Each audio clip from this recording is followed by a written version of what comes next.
పేదింటి ఆడబిడ్డకు పెళ్లి చేయాలంటే ఎన్ని ఇబ్బందులు ఉంటాయో గ్రహించి కేసీఆర్ కళ్యాణలక్ష్మి పథకం ప్రారంభించారని ఎమ్మెల్యే ప్రశాంత్ రెడ్డి అన్నారు. ఎన్నికల సమయంలో అప్పటి పీసీసీ అధ్యక్షులుగా రేవంత్ కళ్యాణలక్ష్మి పథకంతో పాటు తులం బంగారం ఇస్తామంటూ వాగ్వాదం చేశారని గుర్తు చేశారు. కాంగ్రెస్ ను గెలిపించిన మహిళల నమ్మకాన్ని వమ్ము చేశారని మాజీ మంత్రి ప్రశాంత్ రెడ్డి విమర్శించారు.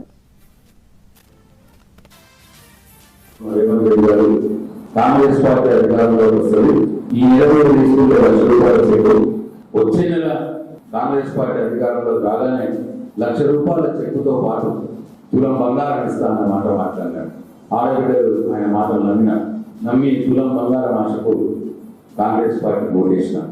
కానీ ఇప్పుడు వచ్చే నెలలోనే అన్న వ్యక్తి, వచ్చే నెలలోనే తులం బంగారం ఇస్తానన్న వ్యక్తి ఇవాళ 16 నెలలు దాటిపోయింది. తులం బంగారం కాదు, తులం ఇంకూ ఇస్తలేదు. అదే కేసీఆర్ గారు ఇచ్చినటువంటి ₹1,00,000 చెక్లే ఇస్తా ఉన్నారు. ఈ సందర్భంగా నేను ముఖ్యమంత్రి గారిని డిమాండ్ చేస్తా ఉన్నాను.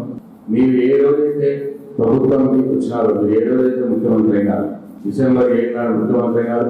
డిసెంబర్ 7, 2023 నుంచి ఈ రోజు దాకా ₹1,00,000 కళ్యాణ లక్ష్మి చెక్కులు వచ్చిన ప్రతి ఒక్కరికి తులం బంగారం ఇవ్వాల్సిందే, ఇవ్వాలి అని చెప్పి మేము డిమాండ్ చేస్తా ఉన్నాం. ఆ రోజు